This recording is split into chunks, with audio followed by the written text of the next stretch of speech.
You know that less than 10% of rapes are actually reported. Okay, where's that? To the cops. Where's that? It's from all of the women's organizations. You can look it up online. You can find it through the socialized organizations that study rape. I participate with an organization that works as a rape crisis center. We base that on the number of calls. The police know, based on the unofficial reports, the third-party reporting, and the direct reports. This is not a secret that about 10% of rapes are reported. So how do you know 10% of rapes are reported if the others aren't? Because those people call the women's centers, they ask for help, they seek medical attention. So they are reported. I do agree that there is stigma that I have to deal with because I am fat, but I'm actually really in celebration of my body. I find beauty in diversity. I think we come in all shapes and sizes. And the assumption that we've dealt with a lot on this show is that just because you're obese, you must overeat, you must have an eating disorder. I know that not to be the case. I know you can have a healthy relationship. Now, Mimi, you say this is misleading. Go have at it a little bit. Well, I certainly think that we all want to feel good about ourselves. That's understandable. I don't think people should feel demeaned by their size. And I also couldn't agree more with the message of daily exercise. No matter what size you are, you'll certainly benefit from daily exercise. You can't be healthy without that. But then let's talk about where we disagree.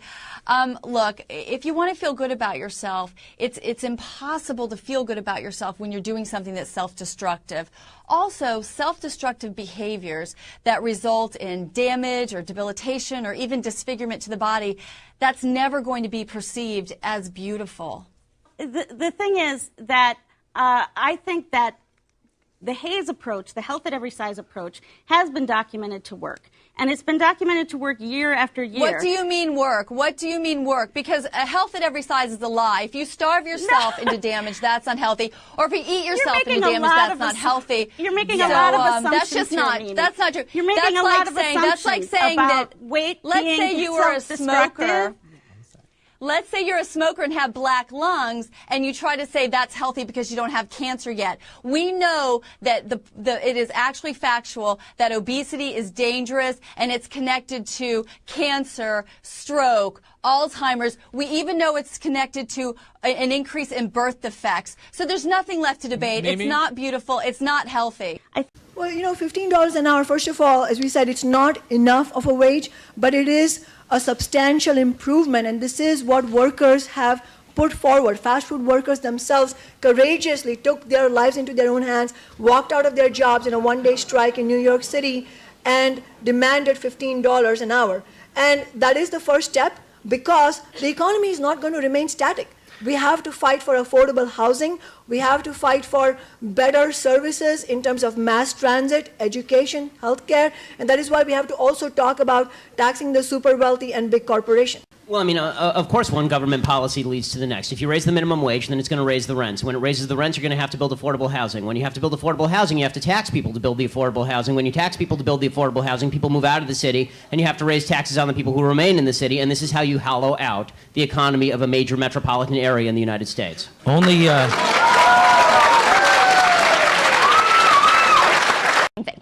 There's a very thick line between being politically incorrect and being racist. And words matter. So when a community of people that has been perpetually marginalized at institutions across America over history feels offended, we should acknowledge that. And I think that these protests are a reflection of a community of minorities that feel unacknowledged and not respected. And so, Ben, I read your article today, and I was shocked by the language you used.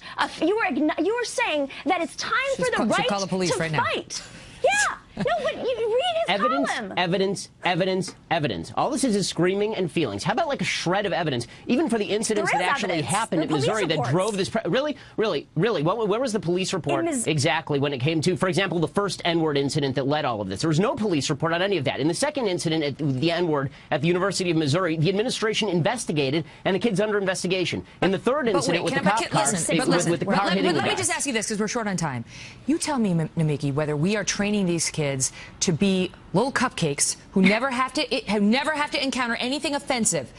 Assuming everything you said is offensive, they never have to encounter it because they can call the cops or they can get their administrators fired, or whether it's better to educate them that there are offensive things in life, there are insulting things in life, there are people who will say very incorrect or impolite things about you, politically incorrect things about you, very publicly and in a way that you might feel very offended by, and you have to deal with that in life. I think people understand that, but I think that, you know, this is a blame the victim situation. We should be ridding the world of bigotry. We should be talking about that rather than blaming it on the victim who feels hurt, disrespected on campus, who doesn't feel heard by their administrators. I love that utopia. It doesn't exist. It's not realistic. It does not exist. Good luck getting rid of all the bigotry. The victim. Well, we can all the look bigotry. We're just going to wipe the world. We'd love to, but it's not reality. They literally just fired a white guy for being a white guy, and he's the victim. Okay, I got to go. Not true. Great debate. Thank you both for. And they're Can you explain jerks. to me why in Chicago during Father's Day weekend 13 people were killed, 53 were injured by guns when they have some of the strongest gun laws in America? Can you explain that to me? They don't have strong gun laws in America because any idiot can buy a gun. In Chicago. Any idiot can buy a gun from a gun show or on the internet, and there are no and they can buy it background illegally checks. as well when they're banned. But back here Not in, not if you have background checks, and not if you have. No, I'm saying they can buy it illegally. No, they can buy it illegally. This is precisely why you and the Libertarian Party in Canada and the Libertarian Party in America have no credibility. You are completely disregarded as a political force. These are personal attacks, sir. These are personal attacks, not arguments. There's a group of women that were here, and they're wishing to withdraw consent to use the footage that you had, I guess, gotten. So can you please make sure that is done and make sure that any of the stuff that they have... We may or we may not use the footage. It is a public area, so we do have legal rights to use the footage. But you, like, interviewed them specifically, right? So, like... Yes, and they gave us consent to interview them. Well, now they're withdrawing it, so... That's not how it works, but... Which is interesting given the event that you're at, right? Like, that's a little bit contradictory. I mean, it's a little bit contradictory. Well, if you're... I totally say it. That's not how it works. Well, you can't just withdraw consent the next, like... Well, that's interesting. Why is that interesting? It's just, I don't know. No, tell me We're at, like, a rally for, like rapists, like, you know, consent and, like, withdrawing consent, saying, like, no means no. They're saying no, and you're saying that, like... Okay, so if someone gives consent the night before, and then they have... No, listen. If they have sex with a man and they give consent to him, then the next day decide, oh, I regret it. I'm going to report him for being a rapist, even though I gave him consent. You're saying that's okay? So you're sounding a little bit like a 12-year-old because it's... Is it on? Okay. I want to get paid the same as a man, and I think you understand that. So, if you become president, will a woman make the same as a man, and do I get to choose what I do with my body?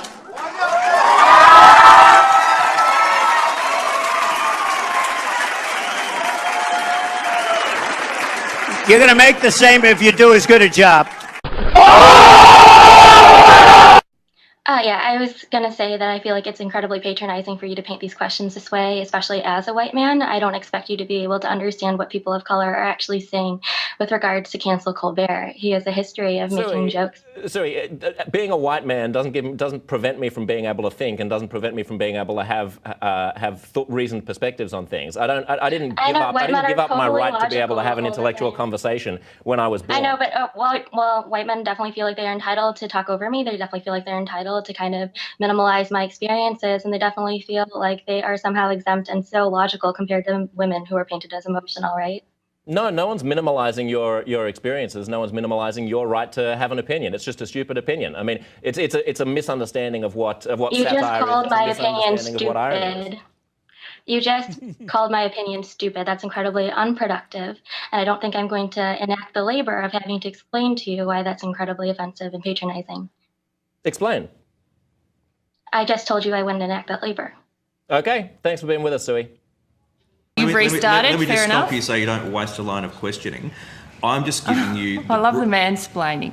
I'm enjoying it. You're loving what? The mansplaining that's going on. What do you Well, just talking me through by not answering the question, by repeating processes which are not related to the question that I've asked. What's mansplaining, Senator? Well, it's the slightly patronising and condescending way that you're responding to my questions. Well, I would suggest, Senator, that if you're putting the word man in front of some description of what I'm doing, you're doing that which I'm sure you're very much against, is making a sexist implication about how I'm conducting my role as a man. Well, then the easiest way to do it... Is that what you're saying, Senator? Well, what I'm saying is that the way you've been responding to me has been patronising and condescending, and I have responded to that. So the easiest way to deal with this is not to have that way in responding to the questions I've asked. Imagine the reaction, Senator, if I said you were woman-splaining. You're saying that I'm mansplaining. Well, it is a term that's used. Is it by whom? Well, it is a term that's used. By rude... Doesn't make by rude senators. By senators who are seeking to make gender an issue.